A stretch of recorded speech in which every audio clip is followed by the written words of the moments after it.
Hi hello everyone, कैसे हैं आप लोग? आई होप अच्छे होंगे। Wow, good to see you bye. कैसे लल्ला? मचाएंगे हल्ला गली मोहल्ला। Hello hello hello hello. हमारे ऑडिबल भाई।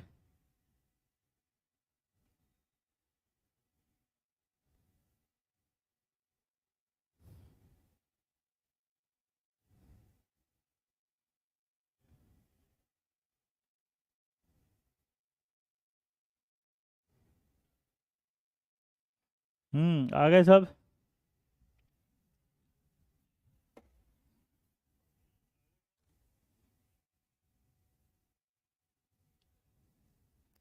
जल्दी जल्दी जुड़ जाएं फटाफट।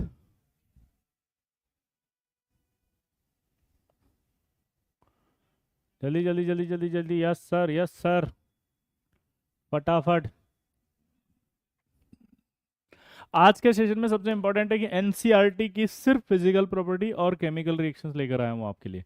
जी हाँ दोस्तों, आज के सेशन में हम आपके लिए जो लेकर आए हैं बड़ा मज़ेदार होने वाला है। ओनली एनसीईआरटी की फिजिकल प्रॉपर्टीज और केमिकल रिएक्शन पी ब्लॉक की सिर्फ। No extra P block, only जो आपके दिया गया है लेटेस्ट सिलेबस में। जी हाँ दोस्तों, लेटेस्ट सिलेबस। लेटेस्ट सिलेबस को लेकर आए हैं दल्ला। जल्दी से बताओ क्या लेटेस्ट सिलेबस जो है जिसके अंदर मेंशन्ड है। जी हाँ दोस्तों, अपडेटेड सिलेबस की बात कर रहे हैं। एनसीईआरटी फिजिकल प्रॉपर्टीज और केमिकल रिएक्शन। जैसे पहला, अगर आपसे पूछा जाए कि भैया कॉन्फ़िगरेशन क्या होगा, तो मेरे लल्ला बता देगा खट से कि भैया पी ब्लॉक में बोरॉन फैमिली का कॉन्फ़िगरेशन, फटाक से बोलेंगे NH2NP1। फिर आपसे बोलेगा जल्दी से बताइए कॉन्फ़िगरेशन के बाद एटॉमिक रेडियाई। तो भाई एटॉमिक रेडियाई का ऑर्डर आपको पता होना चाहिए। यह आएगा BL गंगवाल इन तलवंडी। लल्ला याद करिए, यहाँ पर आपने देखा होगा कि इन दोनों में चेंज आ जाता है। इसका जो आता है रेडियाई वो आपका हो जाता है 143 पिकोमीटर, ये हो जाता है 135 पिकोमीटर। अब यह देख के बता लल्ला कि ऐसा क्यों हुआ, तो उसका रीज़न है 1s2 2s2 2p6 3h2 3p6। याद करो, एल्यूमिनियम 3p1। ठीक है, अब यहाँ लेकिन जब आप लल्ला आओगे तो यहाँ पर आपका कुछ ना कुछ गड़बड़ा आ जाएगा मामला। क्या गड़बड़ा के देखो, गैलियम में 1s2 2s2 2p6 3h2 3p6। ठीक है, 4s2। ठीक है, 4s2 3d10। याद करो यहाँ क्या आएगा, 3d10 4p6। याद आया? लेकिन 4p6 की जगह क्या हो जाएगा यहाँ 4p1। तो यहाँ से यहाँ तक अगर अपन देखें तो उस कंडीशन में क्या होगा, बोलो। यहाँ पर आपका 3d10 आएगा, यहाँ 3d10 नहीं आएगा। डी की वजह से क्या होता था बताओ, डी की पुअर शील्डिंग पावर होती है, तो डी में 10 इलेक्ट्रॉन गए, न्यूक्लियस पे 10 प्रोटॉन जाएंगे। यहाँ पर बोलो जल्दी, यहाँ पर अगर 10 प्रोटॉन जाएंगे तो डी उसे रोक नहीं पाएगा लल्ला। और अगर डी रोक नहीं पाएगा तो उस कंडीशन में क्या होगा, ये सीधा की सीधा अट्रैक्शन बाहर की तरफ जाएगा। भाई लल्ला बाहर की तरफ अट्रैक्शन जाएगा तो ये जो आउटर शेल है उसको अपनी ओर खींचने लग जाएगा। अगर ये आउटर शेल को अपनी ओर खींचने लग जाएगा तो साइज छोटा हो जाएगा। वो मेरे लल्ला ऐसे मचाएगा तू हल्ला। जल्दी बोल, समझ में आएगा लल्ला? हम्म, जल्दी बोल। तो ये खींच लिया, जल्दी बोलो। साइज छोटा हो गया, तो इसका मतलब जो इसका ऑर्डर होगा वो बहुत इंपॉर्टेंट हो गया भाई। ये आता है एग्जाम में, बोरोन सबसे छोटा, फिर आपका गैलियम उससे छोटा, फिर एल्यूमिनियम, फिर इंडियम, फिर थेलियम। भाई ये याद हो गया आपको, बहुत इंपॉर्टेंट है ये याद रहेगा लल्ला। जल्दी बता ओ मेरे लल्ला, मचाएगा हल्ला। हम्म, जल्दी बोल। कर सकते हैं इसको डीपी के।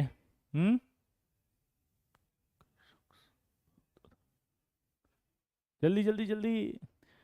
देखो यार, आईटी के लिए अगर हमें जुनून रखना है ना तो हमें पढ़ना बहुत पड़ेगा, क्योंकि पढ़ाई का कोई सब्स्टिट्यूट नहीं होता जीवन में। सबका सब्स्टिट्यूट मिल जाता, पढ़ाई का और मेहनत का नहीं मिलता है। आज आपको मेहनत करनी है, अपनी पढ़ाई करनी है, अपनी रैंक लाने के लिए, अपने लिए। आया ना? अपने खुद के लिए, अपनी ज़िंदगी बढ़ाने के लिए। क्लियर है कि नहीं है?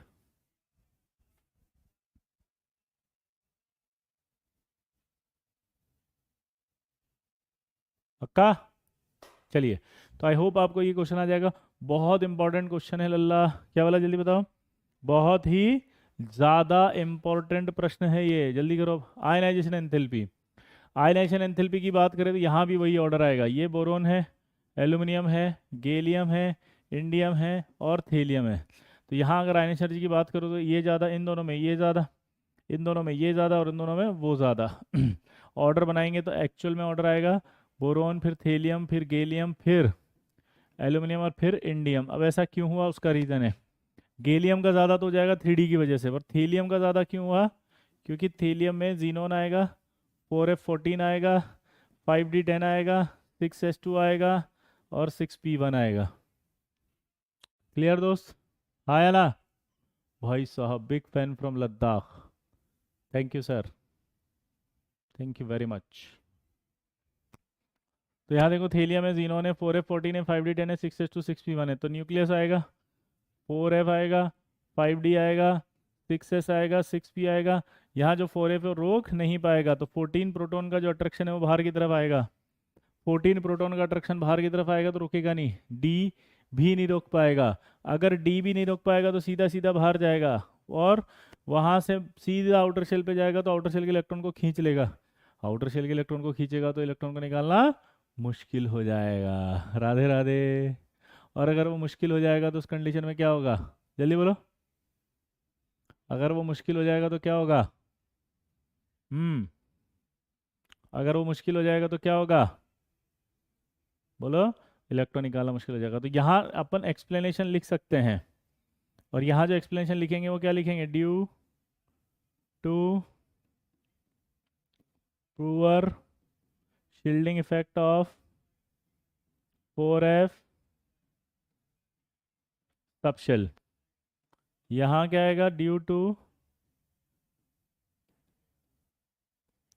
Poor shielding effect of 3D subshell.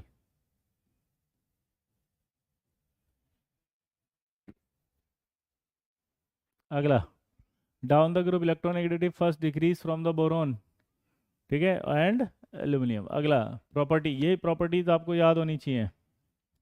पहला बोरोन की प्रॉपर्टी याद कर लेना भाई, बोरोन एक नॉन मेटेलिक कैरेक्टर है। फर्स्ट पॉइंट कैसा है, जल्दी बताओ लल्ला। बोरोन कैसा है पहला, जल्दी बताओ। Boron non metallic in nature. दूसरा है एक्सट्रीमली हार्ड, ठीक है, ब्लैक कलर सॉलिड, ये आता है। कैसा है जल्दी बताओ? Extremely hard and black colour solid, ठीक है। Is exist in many allotropic forms due to very strong crystalline structure. ये अनयूजुअल मेल्टिंग पॉइंट रखेगा ये सबसे ज़्यादा। बाकी सारे कैसे होते हैं? Soft metals with low melting point. वापस से देखो, बोरोन ब्लैक कलर सॉलिड है, याद हो गया? हाँ या ना? ब्लैक कलर सॉलिड है पहला, नॉन मेटल है, अनयूजुअल मेटेलिक क्रिस्टल पाए जाते हैं इसलिए मेल्टिंग पॉइंट हाई होता है। बाकी जो होते हैं वो सारे के सारे मेटल्स हैं सॉफ्ट, और उनका मेल्टिंग पॉइंट लो होता है। गैलियम अनयूजुअल प्रॉपर्टी रखता है, ये पूछेगा आपसे। ये जो गैलियम है वो एक अनयूजुअल प्रॉपर्टी रखेगा और उसका मेल्टिंग पॉइंट 303 होता है। आप देखेंगे तो समर में आप देखेंगे तो क्या हो जाएगा, वो मेल्टिंग रख सकता है, बॉइलिंग पॉइंट इसका ज़्यादा होता है, ठीक। और डेंसिटी अगर आप बात करें तो डाउन द ग्रुप बोलो इंक्रीज होगी। अब रिएक्शन में देखो, ये जो है रिएक्टिविटी टुवार्ड्स एयर, जितने भी ये एलिमेंट है फर्स्ट 13 ग्रुप के, यानी बोरोन फैमिली के, वो ऑक्सीजन से रिएक्ट करके E2O, क्योंकि +3 है। E मतलब एलिमेंट यहाँ पर है बोरोन फैमिली वाले, नाइट्रोजन से रिएक्ट करेंगे नाइट्राइड, ठीक है। अगला देख के बताओ फटाफट से क्या बनेगा। जल्दी बताओ। ओ मेरे लल्ला, मचा दे हल्ला, अरे गली मोहल्ला, जल्दी। तो आज का जो सेशन है वो भाई किस वजह से, जल्दी बताओ। ओनली फॉर केमिकल रिएक्शंस हैं जिसमें आप पी ब्लॉक की फिजिकल एंड केमिकल प्रॉपर्टीज करेंगे। जैसे एल्यूमिनियम की रिएक्शन अगर HCl से कराएं तो क्या बनाएगा वो, ये सब ये PyQ आया हुआ है, तो आपका ये एल्यूमिनियम +3 जाएगा, Cl- जाएगा और आपका H2 बाहर आ जाएगी। अगर आप Na से कराएंगे तो ये आपका सोडियम एल्यूमिनेट यानी कि NaLOH4 बना देगा। इधर देखें आप, हेलोजन से रिएक्शन कराएंगे तो हेलाइड AX3 बना देगा। अब ये आपका बोरोन है, बोरोन के पास आपको पता है वैकेंट ऑर्बिटल होता है लल्ला, और यहाँ पर अमोनिया है, तो अमोनिया अपना लोन पेयर देगा इसको, तो ये कॉम्प्लेक्स बन जाएगा, ठीक है। ये बहुत फेमस क्वेश्चन है, इसके ना हमेशा पूछा जाता है कि हाइब्रिडेशन बताओ इनका। चलो वो तो बहुत फेमस क्वेश्चन है, जी एडवांस में आया हुआ क्वेश्चन है, मेंस में भी आया हुआ क्वेश्चन है। ये जो बोरोन दिख रहा है ना, इस बोरोन का हाइब्रिडेशन बताओ और इसका भी हाइब्रिडेशन बताओ, और यहाँ हाइब्रिडेशन बताओ इसका बोरोन का, और यहाँ बोरोन का और इसका नाइट्रोजन का। जल्दी से बताओ फटाफट से, क्या आएगा फटाफट बोलो। जल्दी।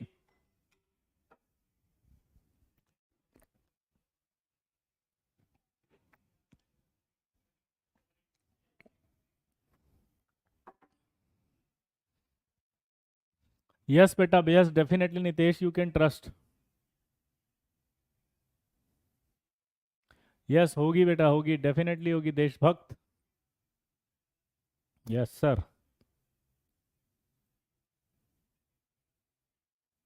चलो बताओ।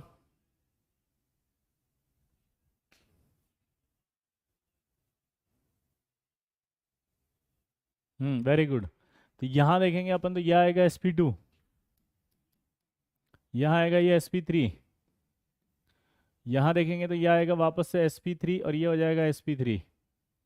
तो इसका मतलब इसका चेंज हो गया हाइब्रिडेशन। देखो अब बोरेक्स का फॉर्मूला आपको याद होना चाहिए।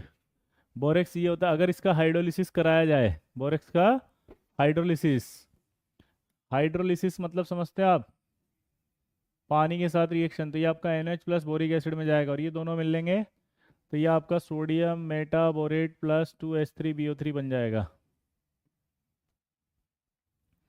ये आपका Na2B4O7.10H2O है। अगर इसको हीट करो तो पहले बोरेक्स में और बाद में हीट करोगे तो इसमें जाएगा।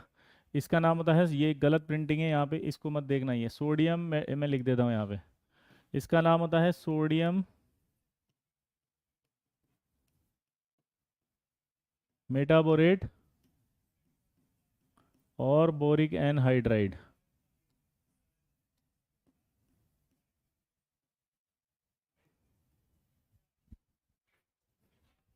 और ये ग्लासी बीड बनती है जब इसको हीट करते हैं, तो ट्रांसपेरेंट ग्लासी बीड है ये।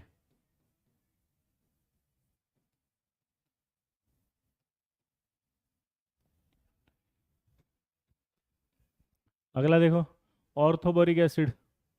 ऑर्थोबोरिक एसिड से पढ़ने से पहले आप प्रिपरेशन देख रहे हैं अपन। प्रिपरेशन में क्या होता है, देखो बोरेक्स है ये Na2B4O7, अगर इस Na2B4O7 के अंदर आपने क्या डाल दिया,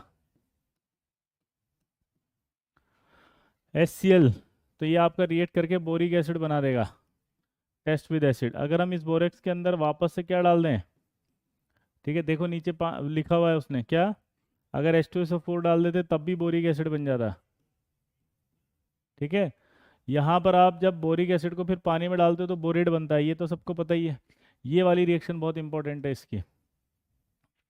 क्या है देखना जरा, कल भी बताई थी मैंने कि ये आपका बोरिक एसिड होता है, याद है कल के सेशन में बताया था मैंने।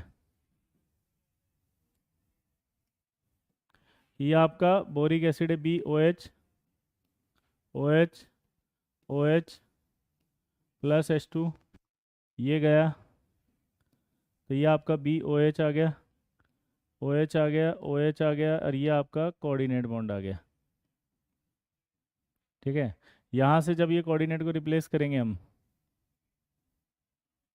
तो यहाँ प्लस आएगा, यहाँ माइनस आएगा, ये O से यहाँ प्लस बाहर निकल जाएगा, तो ये क्या आएगा BOH होल 4 माइनस और ये H प्लस। तो ऐसा नहीं लग रहा H प्लस आया, किसका आया है बताओ, ये बोरिक एसिड का आया, हाँ आया ना, बोरिक एसिड का बाहर आया ये, तो बोरेट आयन बन गया ये, और ये H प्लस निकला। तो इसमें सवाल जेई में बहुत पूछा गया है कि भाई boric acid is a week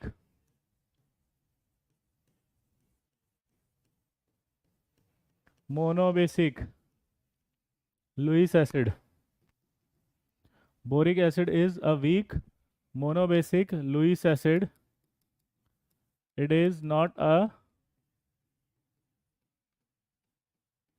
proton donor acid। ये बहुत इंपॉर्टेंट है, रीजन आपके सामने है। ठीक है, तो कर लेंगे इसको, जल्दी बताओ। हम्म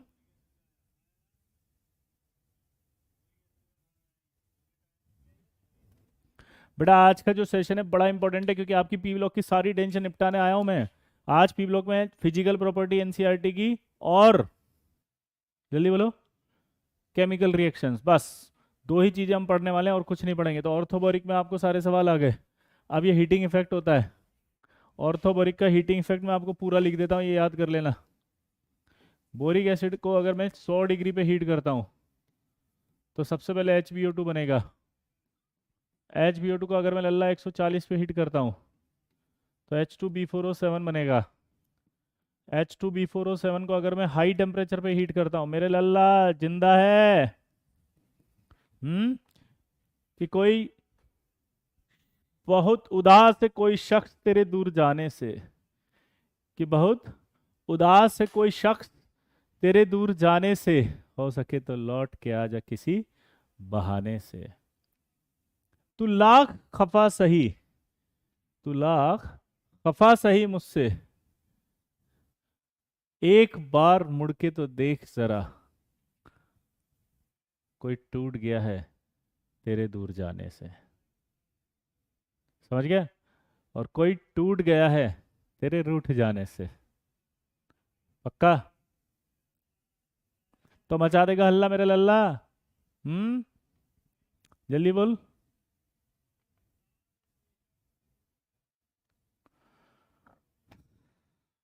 IIT के लिए बोल रहे थे अपन ये बात कि कोई बहुत उदास है तेरे दूर जाने से,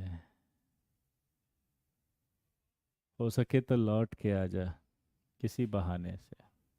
तू लाख खफा सही मुझसे, मुड़ के तो देख जरा, कोई टूट गया है तेरे रूठ जाने से।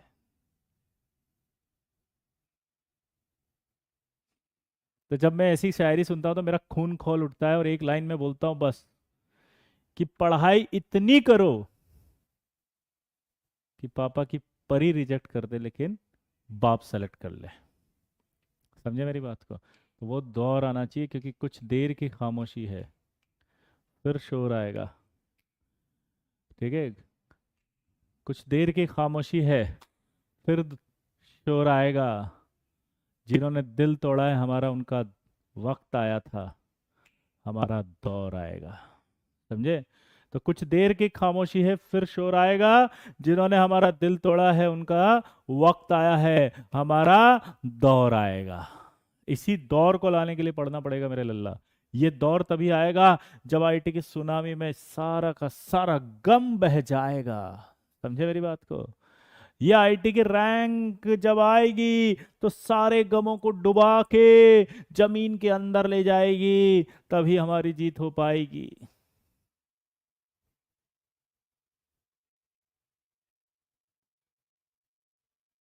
समझ रहे मेरी बात को? आगे बढ़े। सर आपका कोर्स एक हो जाएगा जेई के लिए, बताइए दीजिए, हम कुछ नहीं पढ़ा हूँ बेटा, इसको कोशिश करो सब हो जाएगा जी। तो यहाँ तक आप देखिए, आपका बोरिक एसिड है, 100 डिग्री पे हीट करेंगे तो ये बनेगा, इस पर 140 पे करेंगे तो ये बनेगा, और इस पे करेंगे तो ये बनेगा B2O3। अब एग्जाम में मैं गया, मैं तो भूल भाल गया क्या हुआ था। ये बहुत इंपॉर्टेंट है, पूछता है भाई।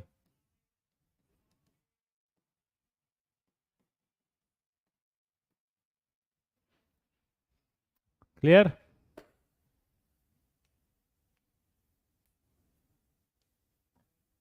अरे नीट के बच्चे भी आ रहे हैं, हाय नीट वाले भैया, थैंक यू। सर आपका वीडियो देखा जोश टॉक पे? ओ माय गॉड, जोश टॉक पे मेरा वीडियो किस किसने देखा? ईमानदारी से बताओ, जोश टॉक पे मेरा वीडियो किस किसने देखा? जोश टॉक का वीडियो अगर नहीं देखा तो आज जाके देख लेना, अंदर से आग लग जाएगी, खून खौल उठेगा, गर्म हो जाएगा, खून में उबाल आ जाएगा, और इस उबाल में जो है वो सारा का सारा डिप्रेशन, फ्रस्ट्रेशन और डिमोटिवेशन बह जाएगा। समझ गए? उसको देखना, अंदर से आग लग जाएगी तुम्हारे कि तुम जिंदगी में कर क्या रहे हो बे, हैं? तुम कौन से जिंदगी में और कौन सी दुनिया में जी रहे हो, किसके लिए जी रहे हो, कर क्या रहे हो, कैसे तुम्हारा खून नहीं खोलता जब तुम्हारा मन नहीं करता पढ़ने का, कैसे मन नहीं करता और क्यों नहीं करता, ऐसा क्या कर लिया तुमने जिसकी वजह से तुम नहीं पढ़ पा रहे हो। आग लग जाएगी अंदर से कि जिंदगी में हमारे पास सब कुछ है फिर भी हम नहीं पढ़ रहे हैं। हम नहीं पढ़ रहे तो हमारी गलती है, हमारी वजह से नहीं पढ़ रहे हैं। अंदर से आग लगेगी तुम्हारे को, एकदम से लग जाओगे, जुट जाओगे, भिड़ जाओगे और जीत के आओगे IIT के अंदर। आग लगाने की जरूरत है अब। ये हमेशा याद रखना भाई, उसके अंदर जो मैंने स्टोरी सुनाई है तुम्हारा खून खौल उठेगा। देखो उसको जाके, देखो उसको फाइट को, उस फाइटर को देखो, उस फाइटर की जिद को देखो। और रैंक ला 84, हमें कौन सी 84 लानी है? अगर हमारी तो 840 आ गई ना, तब भी हमारे पेरेंट्स उससे ज्यादा खुश होंगे।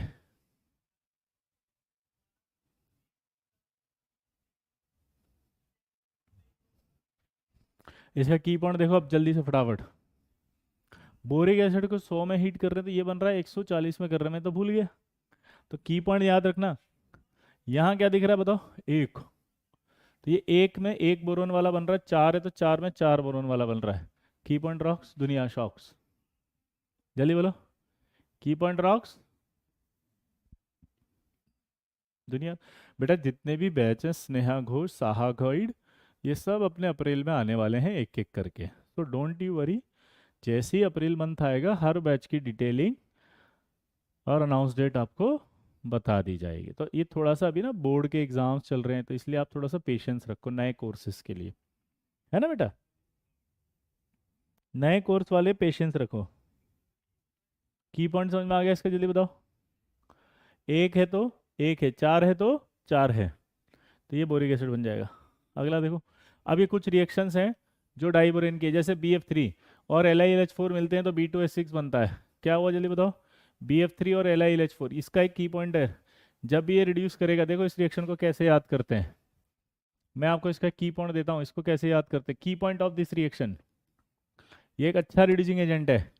तो जब भी इसका रिड्यूसिंग एजेंट होगा तो जो H होगा वो सीधा बोरोन से जुड़ेगा, और ये F जो होगा वो L और एल्यूमिनियम से जाके जुड़ जाएगा। ठीक है? तो यहाँ क्या बन जाएगा जल्दी बताओ? LiCl, सॉरी LiF, ये LiF है, AlF3 है, और सीधा आपका B2H6 है। ठीक है? इसके बाद ये प्रिपरेशन आपको ध्यान होनी चाहिए, एक इंडस्ट्रियल प्रिपरेशन है, एक आपके लेबोरेटरी प्रिपरेशन है। तो आयोडीन से रिएक्ट करेगा तब भी B2H6 से, इससे रिएक्ट करेगा तो भी B2H6। ये इसकी केमिकल रिएक्शंस हैं। केमिकल रिएक्शन में कुछ भी नहीं है। B2H6 को अगर ऑक्सीजन के साथ रिएक्ट कराया जाए तो B2O3 बोरिक एनहाइड्राइड बन जाएगा। ठीक है? यहाँ बहुत इंपॉर्टेंट रिएक्शन है, देखो NMe3 से करवा रहे हैं तो आपका रिएक्ट करके ये ऐसे बना रहा है 2BH3। CO से करा रहे तो भी आपका 2, लेकिन अमोनिया से बना रहे तो ये, तो इनको बोला जाता है सिमेट्रिकल। और ये जो पूरी रिएक्शन हुई है, ये आपका देखो ये रिएक्शन हुई है, इसको बोला जाता है अनसिमेट्रिकल। और इसको जब हीट करते हैं तो ये बोरिक, ये इनऑर्गेनिक बेंजीन कहलाती है। क्या बनता है ये? इस पर क्वेश्चन जरूर आता है। वापस बताओ। B2H6 की अमोनिया के साथ करेंगे तो पहले ये बनेगा अनसिमेट्रिकल क्लीवेज वाला कंपाउंड, और इसको जब हीट कर देंगे तो बोरी इनऑर्गेनिक बेंजीन बन जाएगी। इनऑर्गेनिक बेंजीन के दूसरे नाम से भी क्वेश्चन दे सकता है वो, बोरा जाइन या बोराजोल।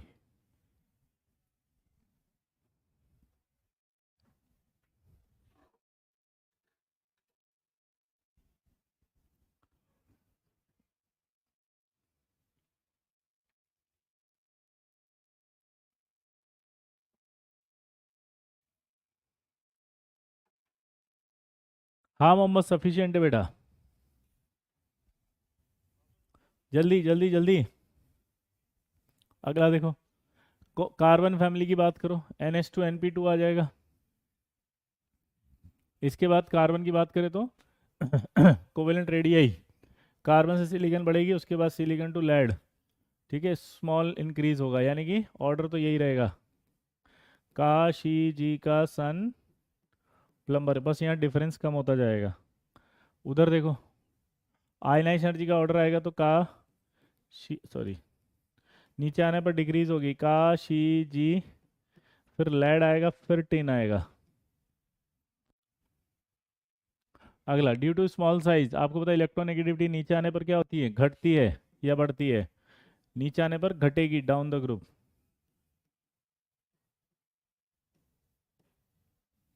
अगला, फिजिकल प्रॉपर्टी की बात करें तो याद रखना, ये 14 मेंबर वाले जो हैं उसमें सॉलिड्स हैं सारे के सारे। तो पहला पॉइंट तो आपको ये याद रखना है कि जितने भी हैं सारे के सारे सॉलिड्स हैं।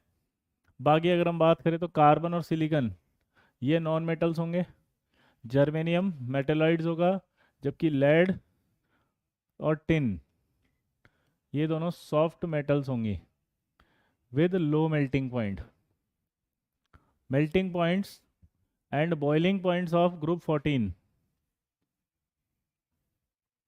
elements are much higher than those of the corresponding elements। ठीक है, इसके बाद रिएक्टिविटी देखो, टिन जो होता है वही रिएक्ट करता है इससे, कार्बन सिलिकॉन जर्मेनियम ये नॉट अफेक्टेड रहते हैं, पानी के साथ क्या है ये नॉट अफेक्टेड। इवन लेड जो होता है वो इट फॉर्म्स, नॉट अफेक्टेड मतलब नॉट रिएक्टेड लिख दो directly.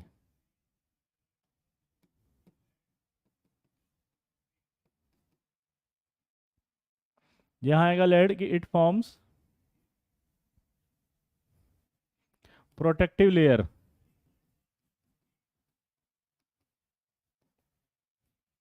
Protective layer of its oxide.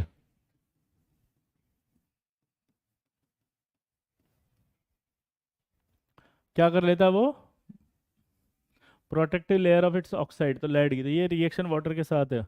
उसके बाद है हेलोजन की रिएक्टिविटी टुवार्ड्स हेलोजन, तो हेलोजन के साथ जब रिएक्शन कराएंगे तो हेलाइड्स ही बनेगा। जैसे M+X2 करेंगे तो एक तो बनेगा MX2 और एक बनेगा आपका MX4, तो दो तरह के हेलाइड्स बनाएंगे ये। हेलोजन के साथ रिएक्शन होगी तो कौन कौन से हेलाइड्स बनेंगे, ये MX2 और MX4। अब आपसे क्वेश्चन पूछेगा ऑर्डर ऑफ कोवेलेंट कैरेक्टर। अगर आपसे बोले कि MX2 और MX4 के अंदर बताओ सबसे ज़्यादा कोवेलेंट कैरेक्टर किसका है, तो हमेशा याद रखना जितना ज़्यादा पॉजिटिव चार्ज होगा कोवेलेंट उतना ज़्यादा होगा। दोबारा बोलो, higher positive charge higher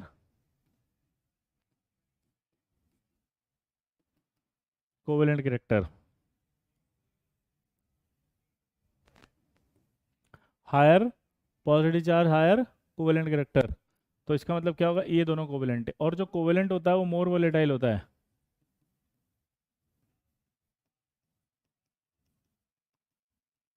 covalent जो होता है वो मोर वोलेटाइल होता है।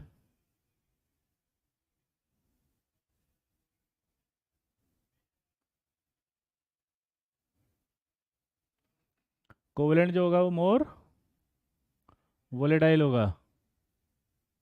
सर अप्रैल अटेम्प्ट के लिए कोर्स यूट्यूब पर आएगा क्या, अभी तो चल रहा है वो तो पढ़ो यार फिर देखते हैं।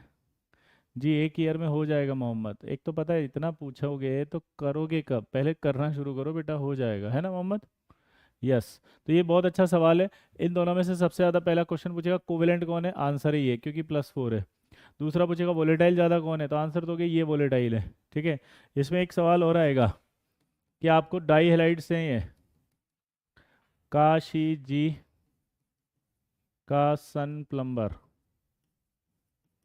और एक टेट्राहेलाइड आएगा CX4 SiX4 GeX4 SnX4 और PbX4। चलो बताओ कौन होगा। हम्म, ऑर्डर पूछ रहा है वो, स्टेबिलिटी, ऑर्डर ऑफ स्टेबिलिटी। अब देखो डाई हेलाइड्स की जो स्टेबिलिटी होती है वो डाउन द ग्रुप बढ़ती है, क्योंकि इनर्ट पेयर इफेक्ट होता है इसलिए +2 ज़्यादा स्टेबल होती है। तो यहाँ लिख देता हूँ मैं कि due to inert pair effect, क्या बोला जल्दी बताओ, due to inert pair effect, जल्दी बोलो, due to inert pair effect lower oxidation state stable.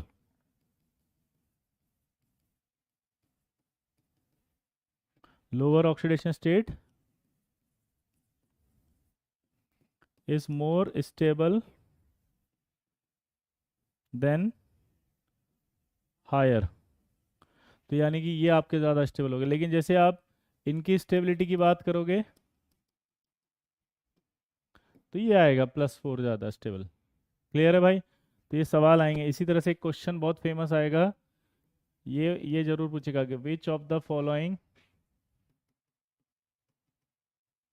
Does not exist. पहला वो बोल रहा है PbCl4, PbI4, PbBr4 और PbF4। चलो बताओ इनमें से कौन एग्जिस्ट नहीं करेगा। ये सबने पढ़ा हुआ है लल्ला, बहुत ही फेमस क्वेश्चन है ये। क्या बोले, जल्दी बताओ। ये आपका बहुत फेमस क्वेश्चन है, जल्दी बताओ मेरे लल्ला, मचाएगा हल्ला जल्दी गली मोहल्ला।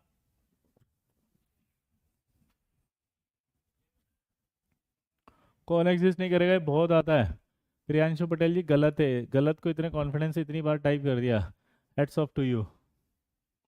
प्रियांशु पटेल है, पटेल गलत है। जल्दी।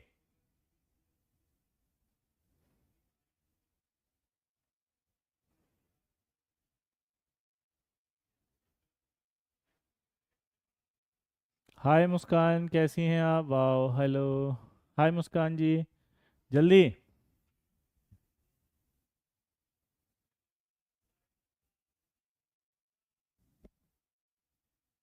देखो आंसर आएगा ये। क्यों? क्योंकि Pb4+ है और एक I- है। मैंने अभी कहा था लोअर ऑक्सीडेशन स्टेट ज़्यादा स्टेबल होती है, तो यानी कि ये जब भी 2 इलेक्ट्रॉन मिलेंगे लेकर के Pb+2 में जाएगा। तो ये आपका क्या होगा, Pb4+ से Pb+2 में जा रहा है, तो ये ऑक्सीडाइजिंग एजेंट, क्योंकि रिड्यूस हो रहा है। जिसका रिडक्शन होता है वो खुद क्या होता है, ऑक्सीडाइजिंग एजेंट। दोबारा से बोलो। इधर से उधर जा रहे हैं तो क्या होता है ये, ऑक्सीडाइजिंग एजेंट। क्या होता है ये, ऑक्सीडाइजिंग एजेंट।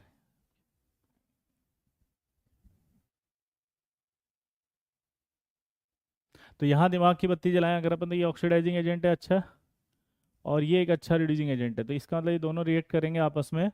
दोनों अगर रिएक्ट करेंगे आपस में तो ये Pb+2+ I2 में चला जाएगा, और ये जो आपका Pb4+ है जो I- से रिएक्ट कर रहा है Pb+2 में गया, तो ये रिड्यूस हो रहा है, तो ये रिएक्ट नहीं कर पाएगा। तो आंसर क्या जाएगा इसका, PbI4।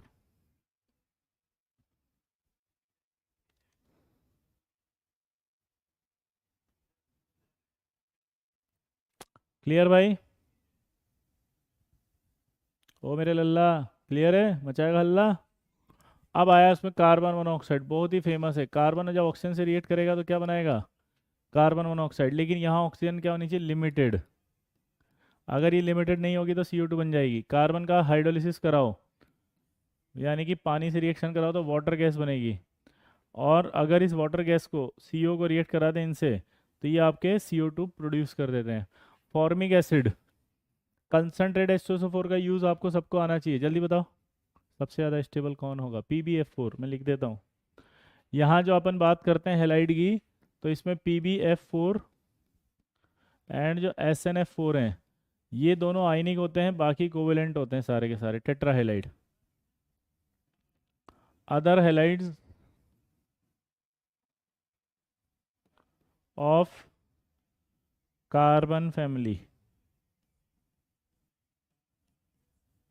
क्या बोला उसने, बताओ कि other halides of carbon family क्या होंगे, कोवेलेंट।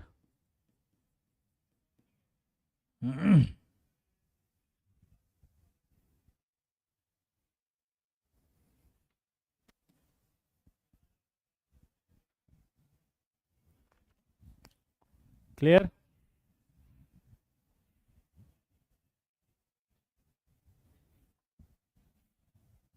तो यह आपका फॉर्मिक एसिड है। इस फॉर्मिक एसिड के अंदर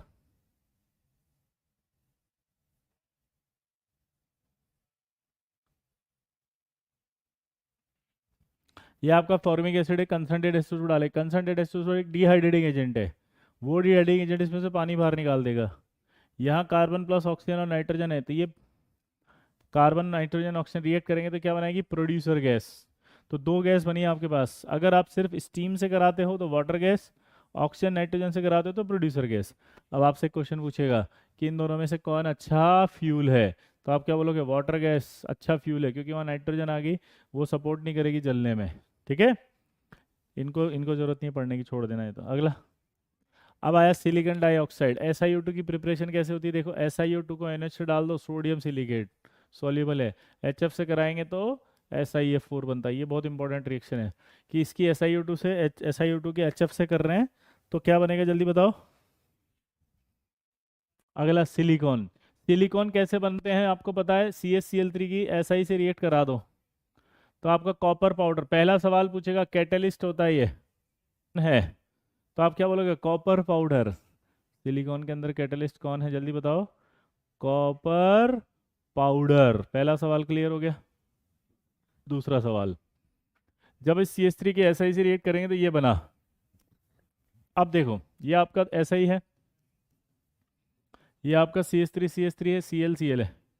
दिमाग की बत्ती जलाओ, अगर मैं इसका पानी से रिएक्शन कराऊंगा तो दिमाग ध्यान से देखना क्या होगा, ये Cl हटेगा, यहाँ से ये पानी निकाल देगा HCl, क्या बन जाएगा ये Si, ये CH3, ये CH3, ये OH, ये OH। अब ये आपका क्या करेगा, ये आपका जाएगा पॉलीमराइजेशन में। किस में जाएगा, पॉलीमराइजेशन में। तो अगर ये आपका पॉलीमराइजेशन में जाएगा तो देखो क्या बनेगा, इसको मैं ऐसे भी लिख सकता हूँ कि ये पॉलीमराइजेशन में जाएगा तो एल्काइल ग्रुप है ये, तो ये OH OH लगा दिया मैंने, ये OH लगा दिया। अब आप यहाँ से पानी निकाल के बताओ,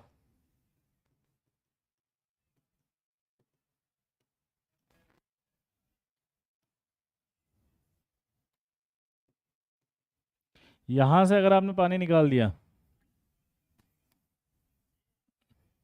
यहाँ से आपने पानी निकाल दिया तो क्या बचा देख के बताओ, ये कि SiO यहाँ पर ये आ गया, ये आ गया, ये OH है, ये OH है। दिमाग की बत्ती जली कुछ। ये लीनियर सिलिकॉन कहलाएगा। लेकिन अगर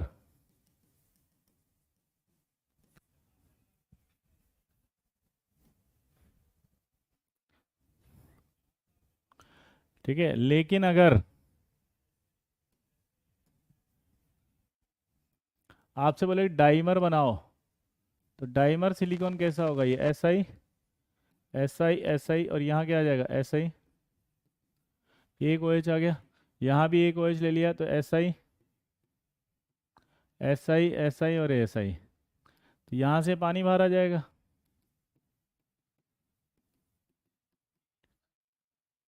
तो ये क्या कहलाएगा, डाइमर सिलिकॉन कहलाएगा। कोई डाउट किसी को, देखो PDF यहीं पर अपलोड हो जाएगी बेटा इसका, है ना।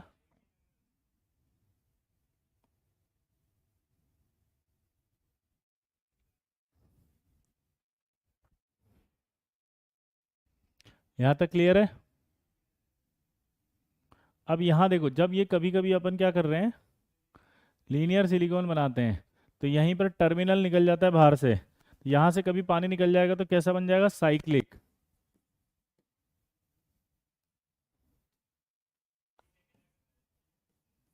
साइक्लिक। तो साइक्लिक कैसे बनेगा बताओ, टर्मिनल बाहर आ जाएंगे तो ये SI और ये O, तो यहाँ क्या आएगा R R R R, ये R और ये R। ठीक है, तो ये क्या बन गया, साइक्लिक।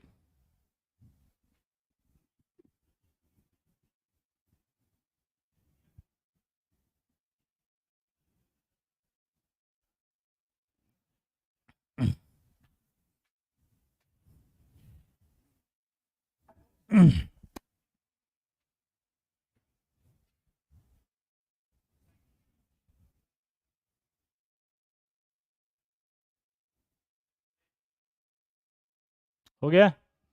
अब आपके पास एक और आएगा जिसका नाम है 3D क्रॉस लिंक सिलिकॉन, मतलब क्रॉस लिंक सिलिकॉन। इसको 3D भी बोल दो, 2D भी बोल दो, क्रॉस लिंक्ड सिलिकॉन। दिमाग लगाओ क्रॉस लिंक्ड में क्या होगा। देखो एक सिलिकॉन बनने के लिए एक आपका क्या होना चाहिए हमेशा, अल्काइल ग्रुप।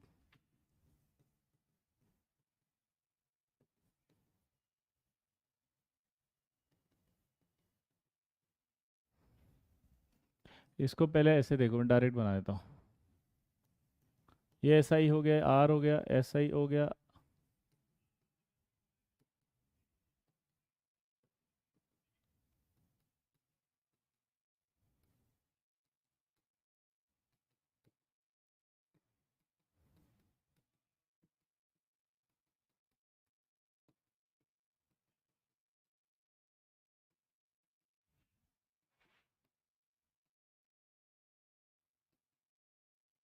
ठीक है, अब यहाँ से अगर आप देखोगे तो यहाँ से पानी बाहर आ जाएगा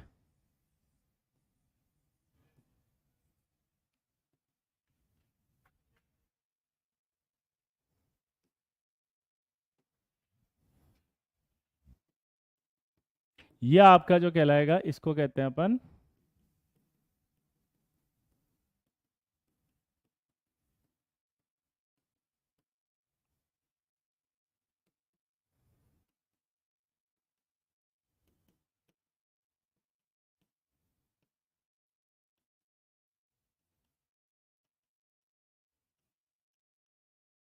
ये कहलाएगा आपका क्रॉस लिंक्ड। क्या कहलाएगा बेटा? Cross linked. तो अब सिलिकॉन के अंदर सबसे पहला बताओ, पहला सिलिकॉन के लिए पूछे तो बता दो कि copper powder as a catalyst. दूसरा आपसे पूछे कौन कौन से होते हैं, तो लीनियर सिलिकॉन है, साइक्लिक है, और क्रॉस लिंक्ड है, और डाइमर है। अब क्या होता है कि जैसे ये ना जहाँ जहाँ OH होगा वहाँ वहाँ पॉलीमराइजेशन कंटिन्यू चलेगा। दोबारा बोलो, जहाँ जहाँ OH है वहाँ वहाँ पॉलीमराइजेशन कंटिन्यू चलेगा। दोबारा बोलो, जहाँ जहाँ आपका है वहाँ वहाँ कंटिन्यू चलेगा। तो अगर वहाँ वहाँ कंटिन्यू चलेगा तो उसे रोकना पड़ेगा ना। तो रोकने के लिए जो होता है वो चेन स्टॉपिंग यूनिट होती है, जैसे R2Cl2, R3SiCl।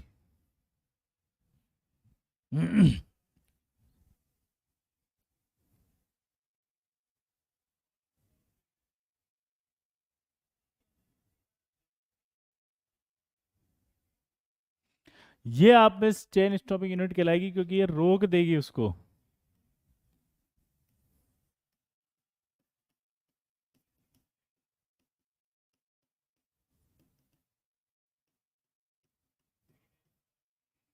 ये आपका जो R3SiCl है, यह क्या कहलाएगा जल्दी बताओ? Chain stopping unit. ये आपके सिलिकॉन को रोक देगा चलते चलते, अगर आपने ये डाल दिया तो। हाँ या ना? तो ये क्या कहलाएगा आपके? Chain stopping unit. Clear boss? तो ये 3-4 सवाल आपसे सिलिकॉन को लेके आई होप पूछेंगे तो गलत कर देंगे, हैं?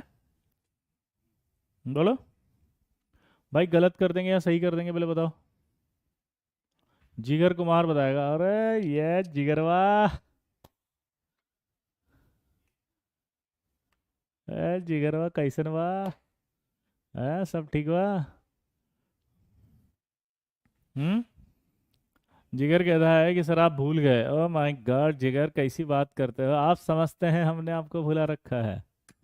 अरे आप नहीं जानते कि दिल में बसा रखा है, और देख ना ले कोई आंखों से इस दिल में, इसलिए हमने पलकों को झुका रखा है। समझे? जिगर, आगे बढ़े। सबसे ज़्यादा स्टेबल कौन होगा किसमें?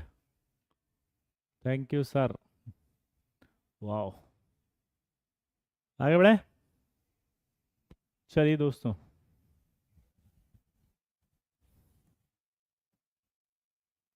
15th group, the valence shell of electronic configuration की बात करेंगे तो 15th में ये होता है NH2 NP3। एटॉमिक रेडियाई है तो नीचे आने पर बढ़ेगी।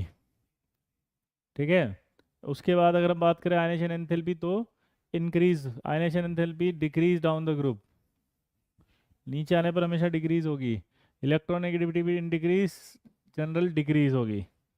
उसके बाद है फिजिकल प्रॉपर्टी। फिजिकल प्रॉपर्टी में तो पहला पॉइंट है वो याद रखना है, बहुत important. All element of this group are polyatomic, लेकिन जो नाइट्रोजन है वो उसको छोड़ के, नाइट्रोजन कैसा होता है? Die atomic.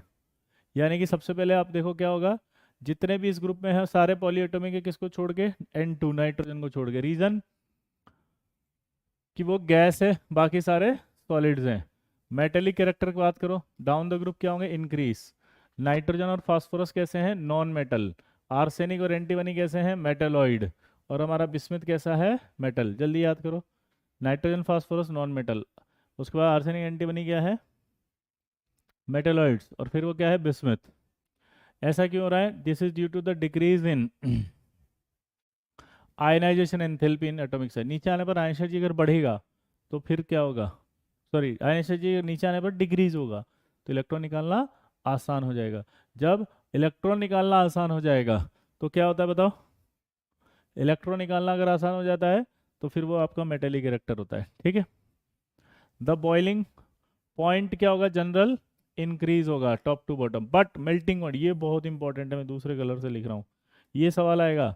मेल्टिंग पॉइंट जो होता है भाई, इंक्रीज होगा अप टू आर्सेनिक, अब फिर डिक्रीज होगा। ठीक है। इसका रीजन क्या देंगे? Due to crystalline structure, different crystalline structure की वजह से हो रहा है ये।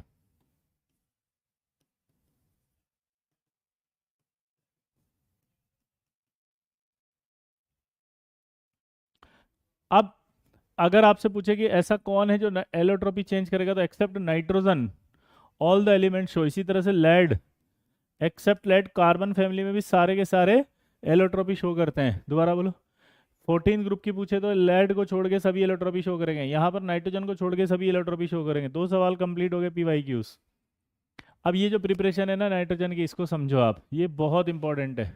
ये क्वेश्चन हमेशा आएगा कि जब NH4Cl होता है और NaNO2 होता है, इसको हीट करते हैं, ये हीटिंग है तो N2 गैस, डाइक्रोमेट को भी हीट करते हैं तो N2 और Cr2O3। Cr2O3 ग्रीन कलर का होता है, याद रखना, फायर वर्क्स में इस्तेमाल होता है। किस में होता है भाई? फायर वर्क्स, यानी कि बोलो पटाखे, क्रैकर्स। ये रिएक्शन को मैं समझा देता हूँ, ध्यान से देखना। प्रिपरेशन ऑफ बोरोन में दो रिएक्शन आपको याद होनी चाहिए, NaNO3 और BaN3। तो ये जो NaN3 है, इसको अगर हीट करें तो ये Na+N2 बनेगा, इसको अगर हीट करें तो ये Ba+N2 बनेगा। इनसे जो नाइट्रोजन बनेगी वो आपकी प्योर बनेगी, इससे जो बनेगी वो क्या बनेगी? प्योर। तो आपसे क्वेश्चन पूछेगा प्योरेस्ट फॉर्म ऑफ क्या बनेगी, बताओ। तो प्योरेस्ट फॉर्म किससे बनेगी?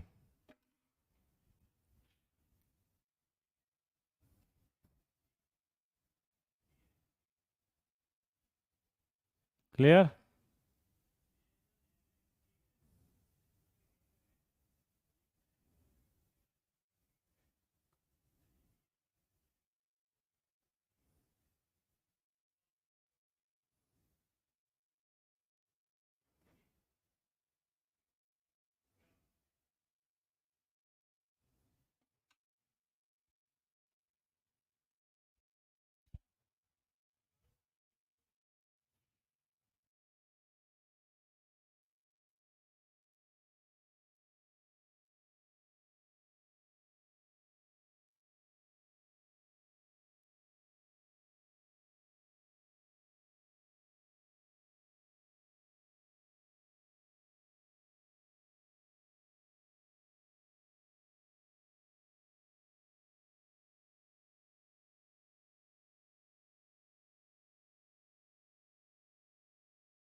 क्लियर? चलिए भाई अगला।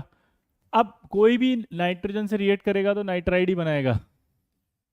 ठीक है। नाइट्रोजन और हाइड्रोजन रिएक्ट करते हैं अगर, आपको पता है ये वाली रिएक्शन कहलाती है हैबर्स प्रोसेस। इसका नाम क्या है? Haber process. तो आपसे क्वेश्चन पूछेगा कि हैबर प्रोसेस में क्या बनता है, तो आप क्या बोलोगे? जल्दी बताओ।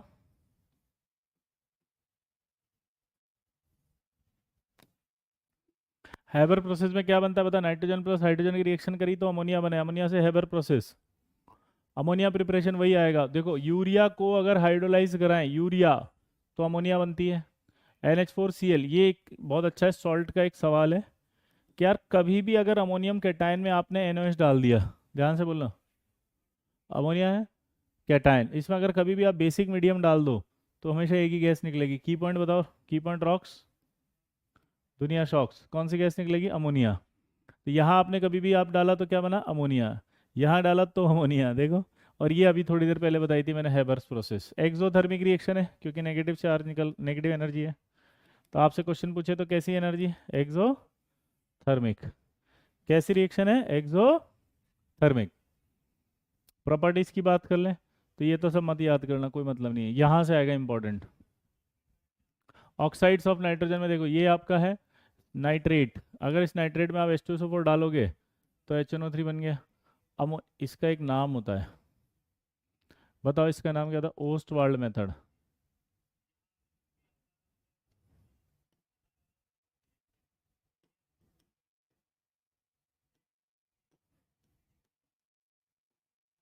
ठीक है, तो ओस्टवाल्ड मेथड में अमोनिया प्लस ऑक्सीजन रिएक्ट करेंगे तो क्या बनेगा? Nitric oxide.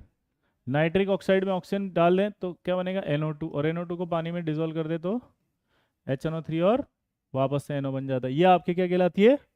ओस्टवाल्ड। पहला सवाल पूछेगा ओस्टवाल्ड से क्या बनाते हैं, या तो आपको नाइट्रिक ऑक्साइड ऑप्शन में देगा, टिक कर देना, या HNO3 देगा, टिक कर देना। तीसरा जो आपका ये होता है ओस्टवाल्ड मेथड, इसमें जो आपका ये दिख रहा है कैटलिस्ट, वो पूछेगा। तो आप क्या बोलोगे? कैटलिस्ट कौन है? प्लेटिनम और रोडियम। लेकिन ऑप्शन हमेशा क्या मिलेगा? प्लेटिनम। जल्दी बोलो, ऑप्शन हमेशा किसका देगा? वो प्लेटिनम का। तो ओस्टवाल्ड मेथड याद रहेगा। अब बात आई प्रॉपर्टीज की। इन प्रॉपर्टीज के लिए आपको मैं याद करने के लिए बोल देता हूँ, इसको ऐसे याद करना कि अगर कभी मेटल आ जाए अबव लेड और आपको ये दे दे कंसंट्रेटेड HNO3, तो आपको डायरेक्ट बोलना है NO2। डाइल्यूट HNO3 लिख दे तो बोलना है आपको N2O। और अगर आपको वेरी डाइल्यूट लिख दे तो बोलना है NH4NO3।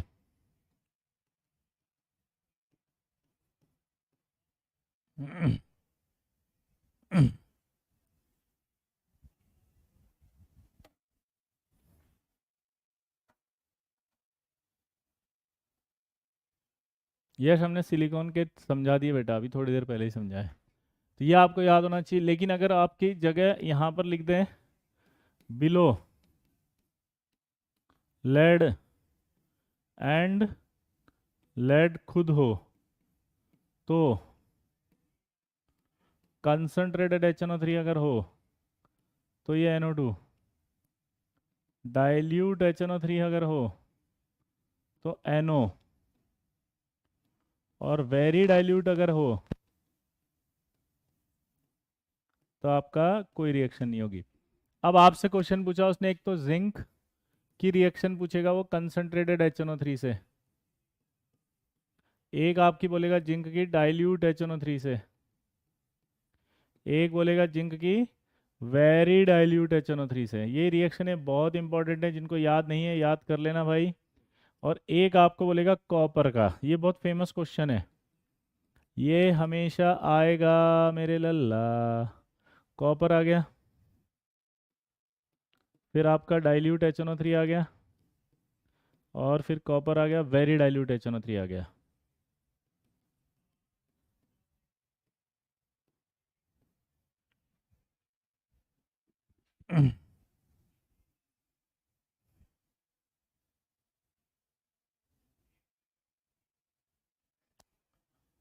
ठीक है, अब दिमाग की बात ये याद कर लोगे तो बहुत फ़ायदा होगा। सॉल्ट एनालिसिस में आता है अनुज, लेकिन अगर हम इसको भी याद कर ले तो एटलीस्ट हमारा बहुत सारा काम हो जाएगा। एक्सप्लेनेशन में जाएंगे तो आप डिटेल कोर्स परचेज करें, क्योंकि आप यहाँ पर आए हैं एक दिन में, 1 घंटे में, 1.5 घंटे में पूरा पी ब्लॉक करना। अब फिर उसके बाद हमारे को ये भी चाहिए कि ऐसा करना पड़े। पूरा का पूरा 11 लेक्चर हमारे हैं, आप जाके देख सकते हैं। पी ब्लॉक के एक एक एक्सप्लेनेशन, एक एक लाइन आपको हम डिटेल में समझाते हैं, पर वो फिर 11 लेक्चर लगते हैं। तो I hope you will understand कि हम यहाँ पर क्या कर रहे हैं। हम अभी ये कर रहे हैं कि आपका काम चल जाए, तो आप उसके अंदर इस तरह से नहीं बोल सकते हैं। अगर आपको डिटेल एक्सप्लेनेशन चाहिए तो हमारे पास 11 लेक्चर में पी ब्लॉक कराते हैं पूरा, बहुत ही सुंदर तरीके से होता है, एक एक एक्सप्लेनेशन होता है, डिटेल एनालिसिस होता है। समझ रहे? तभी तो हम साल भर पढ़ाते हैं। समझ रहे बात को आप? 27 लेक्चर हम सॉल्ट एनालिसिस पढ़ाते हैं प्यार से, 25 लेक्चर हम केमिकल बॉन्डिंग पढ़ाते हैं, 15 लेक्चर हम पीरियोडिक पढ़ाते हैं। तो इनमें सब चीज़ें इंक्लूड होती है। और जब हम कोर्स देते हैं साल भर का, तो हम ये कहते हैं कि कहीं आपको रटना नहीं पड़ेगा, कहीं आपको एक्सेप्शन वर्ड नहीं आएंगे, आपको सब कुछ समझ में आएगा डिटेल में। अब बच्चों की एक स्पेशल डिमांड आती है अनुज जी की, आप तो सर एक लेक्चर में हमारा पी ब्लॉक रिवाइज करा दो, क्योंकि हमारा तो अभी आईटी आने वाला है। तो बेटा ये वो तरीके हैं, तो आपको कॉपरेट करना चाहिए।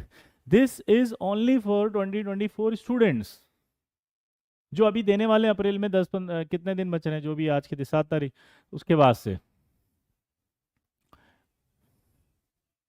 समझ रहे बात को? बिल्कुल एक्सप्लेन कर सकते हैं यश। आप मेरे यूट्यूब चैनल पे जाएं, वहाँ पर पी ब्लॉग देखें, 14th ग्रुप खोलें, उस 14th ग्रुप में पूरा पढ़ा हुआ है। ठीक है, ढंग से मिल जाएगा सब कुछ, डिटेल एक्सप्लेनेशन। ठीक है बच्चे जी। और सिलिकॉन मैंने यहीं पर पढ़ा दिया अभी थोड़ी देर पहले, शायद आपने नहीं पढ़ा, ये पढ़ाया मैंने आपको। तो थोड़ा सा आई होप आप कोऑपरेट करें इन चीज़ों में लेके, ऐसे बिल्कुल हवा में ना आ जाए। देखो सिलिकॉन पूरा पढ़ाया, ये रहा। ठीक है यश,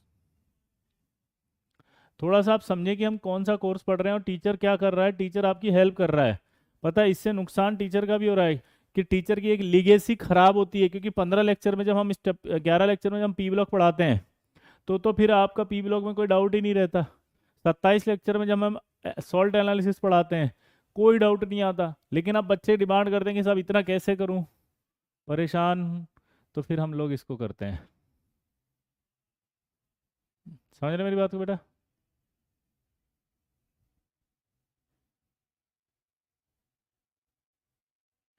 आ गया बेटा? हेमंत समझ में आया?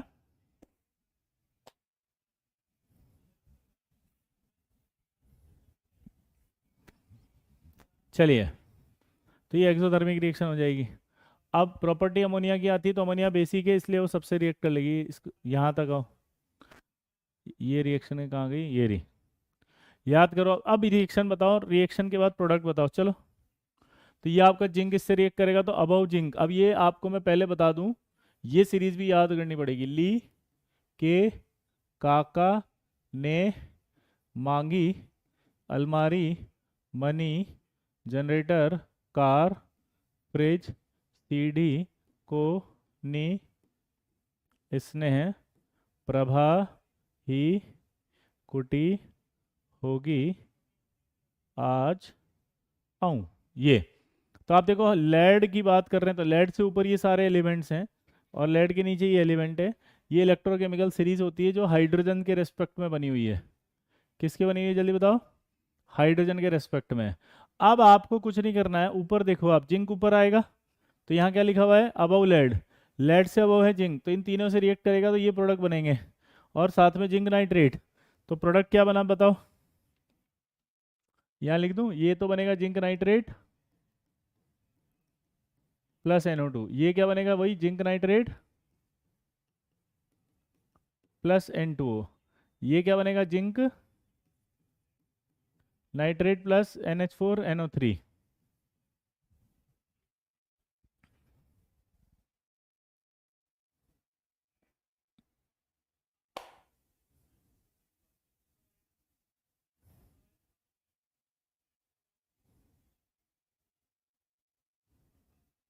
लेकिन जब कॉपर की रिएक्शन कराएंगे तो अब बताओ क्या क्या बनेगा?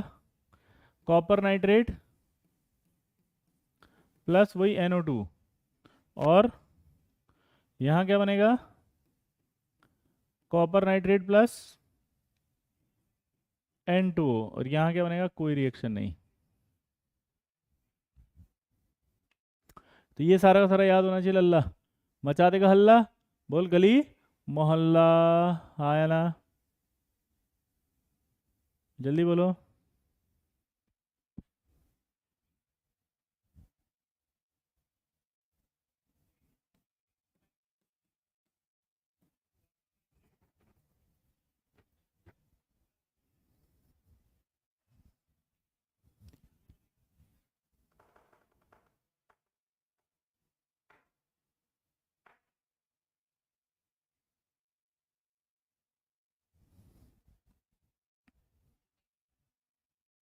हो गया?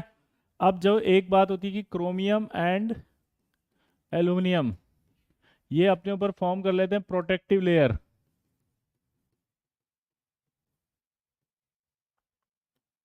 Of their oxide. क्या बोला मैंने बताओ? Protective layer of their oxide with concentrated H2SO4, sorry concentrated HNO3।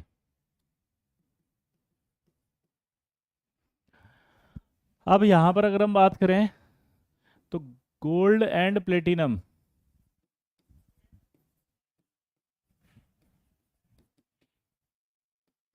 Do not react with concentrated H2SO4, concentrated HNO3 sorry, ठीक है, कंसंट्रेटेड HNO3 एंड, ठीक है, बट डिसॉल्व हो जाते हैं ये भैया किसमें, एक्वारेजिया में। ये डिसॉल्व किसमें हो जाते हैं जल्दी बताओ सर, एन कॉपर में तो NO बनेगा ना, हाँ यहाँ NO बनेगा, यस। ताली बजाओ बच्चे के लिए, वेरी गुड, अरे स्टडी गलत, very good, study TV, NO बनेगा, NO लिखा ना, NO बनेगा ये बिलो वालों के लिए। ये आपको याद हो गया। एक्वारेजिया से डिसॉल्व कर ये रिएक्ट करता है तो क्या बनाएगा एक्वारेजिया में, PT। एक्वारेजिया क्या होता है, HNO3 प्लस HCl, 3 पार्ट 1 और 1 पार्ट ये, तो ये बनाएगा PTCl6 2 माइनस प्लस NO। तो आपसे एक साइड प्रोडक्ट भी पूछेगा, कौन सी गैस निकलती है जब इनके साथ रिएक्ट करते हैं ये, तो ये NO से, पक्का, सिंपल है। तो ये भी एक इसी तरह से AU से रिएक्ट करेगा,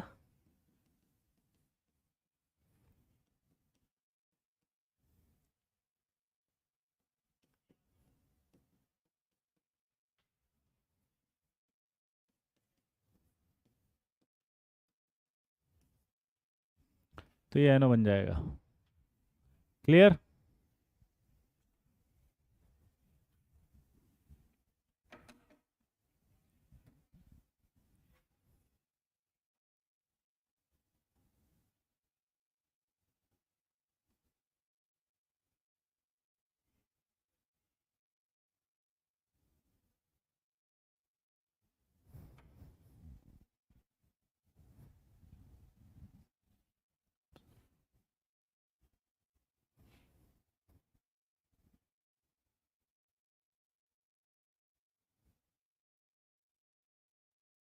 क्लियर, ये सारा का सारा आपको दिमाग में रखना है तो आपकी रिएक्शन याद हो जाएंगी। देखो अब एक और चीज बता देता हूँ, यहीं पे नॉन मेटल्स अगर आ जाए कभी भी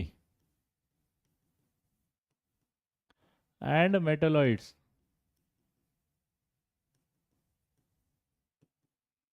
तो नॉन मेटल्स एंड मेटलॉइड्स की बात करें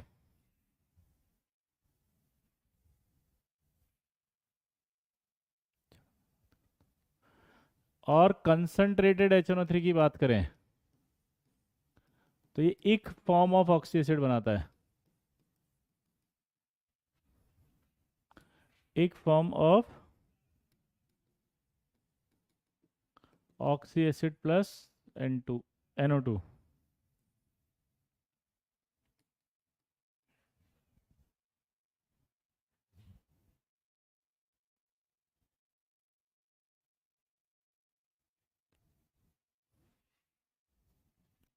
एक फॉर्म ऑफ ऑक्सी एसिड। अब ये क्वेश्चन आया था एक कि अगर I2 कंसंट्रेटेड HNO3 से रिएक्ट कर ले तो जो X प्रोडक्ट होगा, फाइंड द ऑक्सीडेशन स्टेट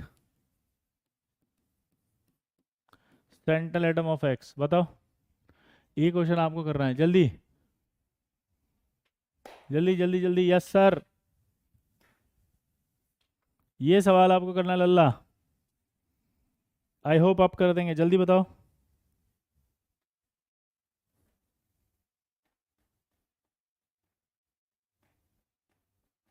हाँ रिड्यूस सिलेबस है ये रिड्यूस सिलेबस है, सॉल्ट का हिस्सा है, सॉल्ट की वजह से मैं इसको इसमें बता रहा हूँ ताकि आपका उधर सॉल्ट भी कवर हो रहा है बहुत ज़्यादा। स्वीटी कुमारी कह रही हैं कि प्लीज़ हेल्प मी, जी बेटा स्वीटी जी क्या हेल्प करनी है बताएं, प्लीज़ लिख के बताएं कमेंट बॉक्स में। स्वीटी कुछ भी नहीं आता,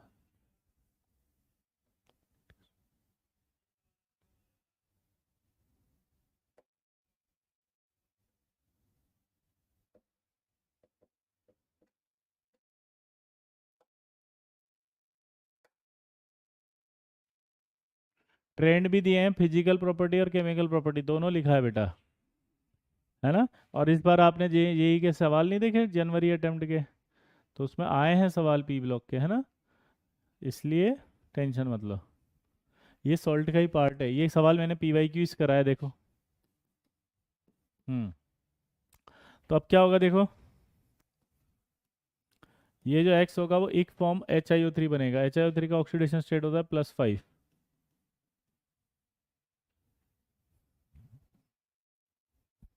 ये देखो, ये रहा। I2 ने एक फॉर्म कार्बन बनाएगा तो एक फॉर्म, यानी कि कार्बोनिक एसिड। सल्फर है sulphuric acid, phosphorus phosphoric acid, nitrate NO। ये तो सॉल्ट की रिएक्शन हो जाएगी, ठीक है। फास्फोरस के एलोट्रॉप्स, एक बच्चा बार बार एलोट्रॉप एलोट्रॉप कह रहा था। एलोट्रॉप तीन होते हैं, एक वाइट फास्फोरस, ब्लैक फास्फोरस और एक रेड फास्फोरस। इसमें से जब इसकी बात करते हैं तो ये वाइट फास्फोरस होता है।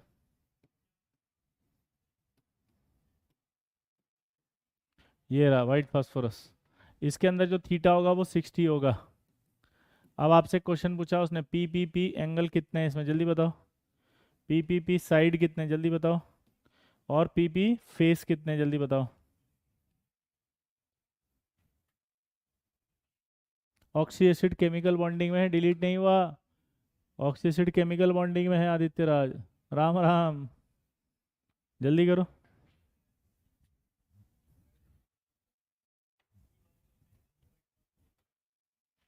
जल्दी।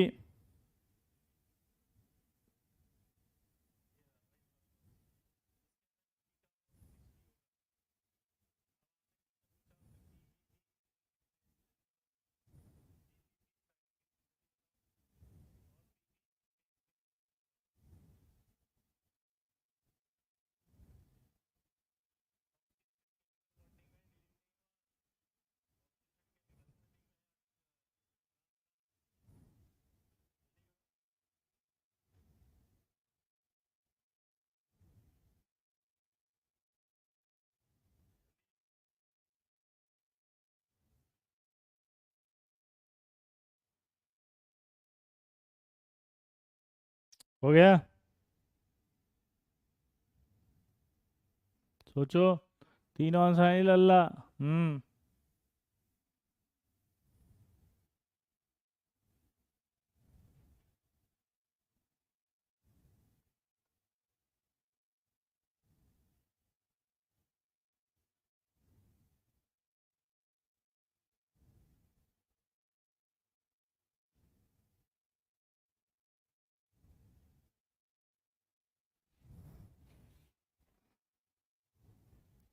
चलिए मैं बताता हूँ। देखो PPPP अगर एंगल की बात करें तो ये देखो एंगल यहाँ से, ये एक, ये दो और ये तीन। तो एक फास्फोरस से तीन, तो चार फास्फोरस 12। PP साइड कितने, 6। फेस कितने इसके, एक, दो, तीन और नीचे वाला 4। तो 4 फेस है। ये सवाल आते हैं भाई। हाय क्या है, सनातनु देश। वाह, नीट का हूँ सर, अरे वाह, थैंक यू बेटा नीट। क्लियर। फेस 4 आएंगे इसके, है ना। अब ये रिएक्शन बहुत फेमस है, ध्यान से देखना। ये वाली जो लिख रहा हूँ, ये लिखी भी है कि P4 जब होता है ना, Na से रिएक्ट करता है, तो आपको याद होना चाहिए PNaH2PO2। इसका ऑक्सीडेशन स्टेट पूछेगा और इसका भी। इसका +1 होता है और इसका -3 होता है। तो ये -3 है, +1 है, ध्यान से देखना इधर। इसका नाम भी पूछता है, सोडियम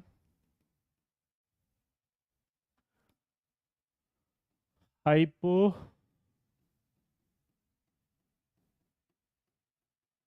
फॉस्फाइट।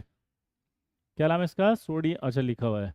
फॉस्फोरस की अगर ऑक्सीजन से कराएं तो P4 और 10 निकलता है। P4 और 10 वाइट फ्यूम्स होती हैं ये। अगला देखो, अब जब इसकी रिएक्शन कराते हैं तो क्या होगा, ध्यान सुनना। कैल्शियम फॉस्फाइड है अगर, तो आप देखो ये प्लस है, ये माइनस है, तो यहाँ OH आएगा, यहाँ H आएगा, तो कैल्शियम हाइड्रोक्साइड प्लस PH3 निकल गया।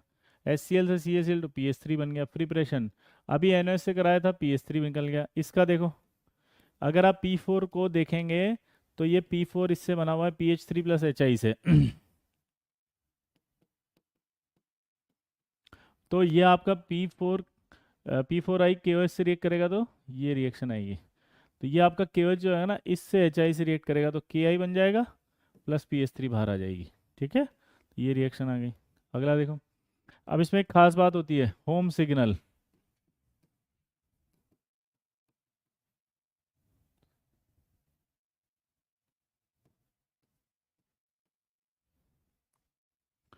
होम सिग्नल के अंदर क्या होता है देखो, होम सिग्नल क्या होता है कि पुराने ज़माने में जब कभी जहाज जाते थे ना, शिप, ये शिप ऐसे ऐसे से जाते थे, और ऐसे ऐसे जा रहे थे ये शिप, और शिप जाते जाते आइलैंड और टक टकराया, बुम, नीचे टूट गया बिल्कुल एकदम भाई साहब। तो उस जमाने में क्या होता था कि भाई साहब जो है वो शिप बहुत सारा सामान लेकर जाते थे, खूब सारा खाने पीने का और चीज़ों का, तो सब पानी में डूब गया, बड़ा नुकसान हो जाता था, अब कुछ नहीं बचा बन। तो उस लिए फिर क्या किया गया, उस लिए किया गया कि भाई एक आदमी को पहले आइलैंड पर बिठा देते, कंटेनर देके, उस कंटेनर में छोटे छोटे छेद होते थे, और उन छेदों में कैल्शियम फास्फाइड और कैल्शियम कार्बाइड का मिक्सचर भर दिया जाता था। ठीक है, कैल्शियम कार्बाइड और कैल्शियम फॉस्फाइड का मिक्सचर भर दिया। अब ये मिक्सचर भरने के बाद क्या होता था, उस आदमी जब देखता था शिप आ रहा है, तो वो इस कंटेनर को उठाता था और उठा करके पानी में डाल देता था। पानी में जैसे ही गया तो क्या हुआ, पानी अंदर आएगा। पानी जब अंदर आएगा तो उस कंडीशन में क्या होगा, ये हाइड्रोलाइज्ड होंगे दोनों। ये हाइड्रोलाइज्ड होंगे तो हाइड्रोलाइज होकर के ये कैल्शियम हाइड्राइड और PS3 बनाएगा। ये आपका calcium hydroxide plus CH triple bond CH बनाएगा। अब PH3 जब बनती है तो इसकी भी एक प्रॉपर्टी होती है।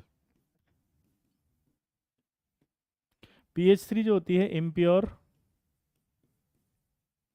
PH3 जो इम्प्योर PH3 होती है वो इनफ्लेमेबल होती है, और वो इनफ्लेमेबल होती है P2H4 एंड P4 वेपर की वजह से। और प्योर PS3 जो होती है, वो प्योर PS3 जो होती है वो फ्लेमेबल की जगह नॉन फ्लेमेबल होती है, यानी कि ज्वलनशील नहीं होती। ये इनफ्लेमेबल, या और लिख रहा हूँ फ्लेमेबल।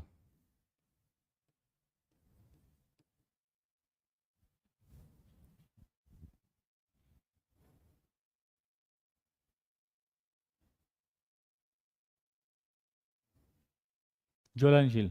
तो जब ये यहाँ PS3 बनी तो खट से बाहर आती जलने लग गई, तो आग लग गई पानी में। पानी में आग लगने के बाद ये जो एसिटिलीन होती है उस आग को ब्राइट और ल्यूमिनस बना देती है। उस आग को क्या बना देती है, उस आग को ब्राइट और ल्यूमिनस। तो ब्राइट और ल्यूमिनस बना देती है, और ब्राइट और ल्यूमिनस बनाने की वजह से वो एकदम से जो है वो क्या करती है, ब्राइट और ल्यूमिनस बना देती है। तो ब्राइट और ल्यूमिनस बनाने की वजह से एकदम से वो क्या होता है, serve as a signal.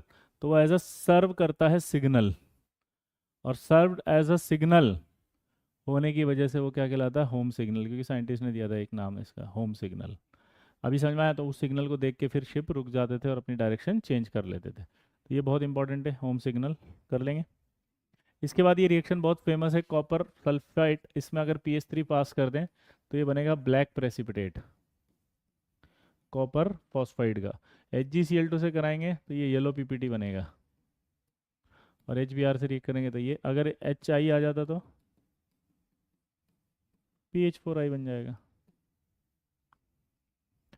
Phosphorus के हैलाइड्स, फॉस्फोरस की हेलोजन से रिएक्शन कराएं तो PCl3। ये वाली बहुत फेमस है, देखो P4 की अगर SOCl2, इसका नाम बता सकते हो, थायोनिल क्लोराइड। तो अगर SOCl2 से थायोनिल क्लोराइड की कराएंगे तो PCl3, SO2 और H2Cl2। लेकिन अगर यहीं पर इस PCl3 का हाइड्रोलिसिस करा दें तो H3PO3, और इससे रिएक्शन कराएं PCl3 की किससे, एसिटिक एसिड से, CH3Cl, Cl जुड़ जाएगा। ये रिएक्शन है, आपको याद होगी, हैलाइड्स की रिएक्शन है। अब इसका कंपैरिजन देखो, आप इधर आओ। अगर हम फास्फोरस की रिएक्शन कराते हैं इससे तो PCl5, यहाँ एक्सिस है ये देखो आप, क्योंकि यहाँ पर 10 लिखा है। लेकिन अगर SO2Cl2 से कराते हैं तो इसका नाम होता है SO2Cl2 का सल्फ्यूरिल क्लोराइड।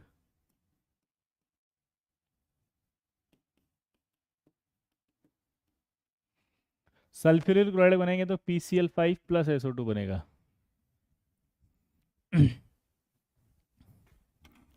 सल्फ्यूरिल क्लोराइड अगर है तो क्या बनेगा? ये कोई डाउट?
क्लियर?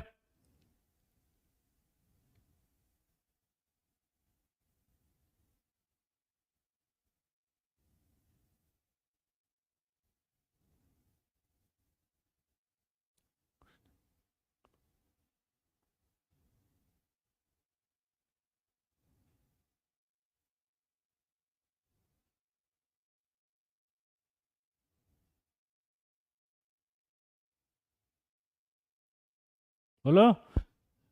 अब यहाँ पर जो मैं कंपैरिजन बताना चाह रहा हूँ वो समझना। PCl5 का हाइड्रोलिसिस कराते हैं तो POCl3 और HCl है। POCl3 का वाटर से करेंगे तो H3PO4 है, ये सबको पता है। तो फाइनल अगर इसका हाइड्रोलिसिस कराएं, वाटर के साथ रिएक्शन क्या कहलाती है? हाइड्रोलिसिस। तो हाइड्रोलिसिस अगर करा रहे हैं तो PCl5 के हाइड्रोलिसिस से POCl3 इंटरमीडिएट और फिर फाइनल प्रोडक्ट H3PO4। PCl5 की इससे कराएंगे तो ये कराएंगे तो आपको पता है एल हेलाइड और ये भी COCS। AG की रिएक्शन पूछी गई थी PCl5 से, AG से रिएक्ट PCl5 का कराएंगे तो AgCl और PCl3 में जाएगा। टिन की कराएंगे तो SnCl4। मेरा एक सवाल है, लेकिन अगर मैं कहूँ कि P4 प्लस Cl2 है और यहाँ पर आपका एक्सिस है, ये प्लस Cl2 है और यहाँ एक्सिस नहीं है, तो इसका मतलब ये बनेगा PCl5, ये बनेगा PCl3। याद रह जाएगा भाई? आया ना? मेंटरशिप टॉक का टाइम आएगा। मेंटरशिप टॉक का टाइम बताया ना बेटा रात को, 11:30 बजे। तो PCl5 और PCl3। अब अगर P4 की रिएक्शन SOCl2 से कराएं और P4 की रिएक्शन SO2Cl2 से कराएं तो क्या होगा? P4 की SOCl2 से और इसकी SO2Cl2 से, तो क्या होगा बताओ? यहाँ आएगा ये PCl3, यहाँ आएगा PCl5। अब ये याद कैसे रखें? तो इसका कनेक्शन मैं बताता हूँ, अगर भूल जाओ तो यहाँ पर ये देखोगे तो +4 है, +6 है।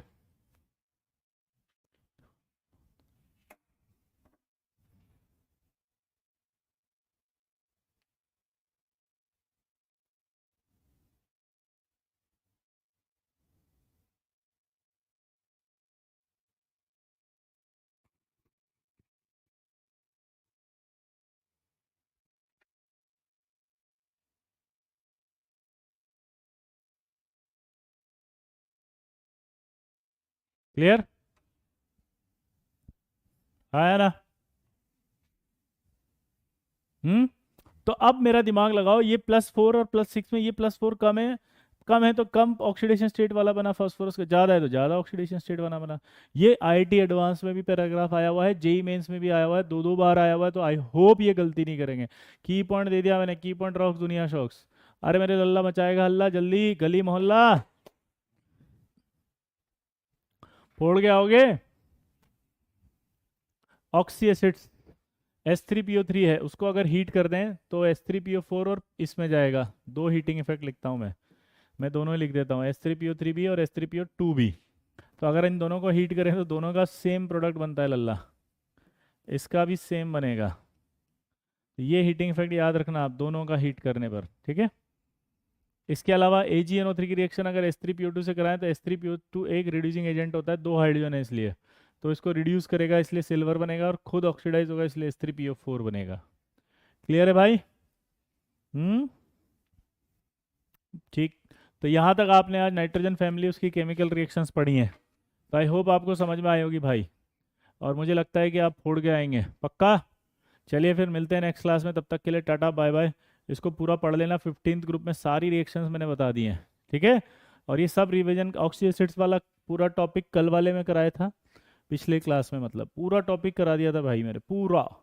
अगला जो क्लास होगा वो आइसोमेरिज्म चालू करें कोऑर्डिनेशन से, क्योंकि सबसे इंपॉर्टेंट है कोऑर्डिनेशन। नेक्स्ट 3 दिन जो भी आपके अगली क्लासें आएंगी उसमें हम कोऑर्डिनेशन केमिस्ट्री स्टार्ट करेंगे। कोऑर्डिनेशन केमिस्ट्री आपका पूरा एकदम अच्छा करा देंगे लल्ला, एकदम से। कोई डाउट है किसी को तो पूछो भाई, कोई डाउट है तो पूछो। कोऑर्डिनेशन केमिस्ट्री करवाएंगे अगली क्लास में, तो सब दोस्तों को बता दें, लिंक को शेयर कर दें। अगर आपको पसंद आ रहा है तो प्लीज़ कमेंट बॉक्स में यार कुछ लिख दिया करो लाइक कर लो, शेयर कर लो इसको, अपने जितने भी दोस्त हैं उनको सबसे ज़्यादा ग्रुप्स में फ्लोट कर दो, ठीक है। चलिए मिलते हैं फिर, बाय।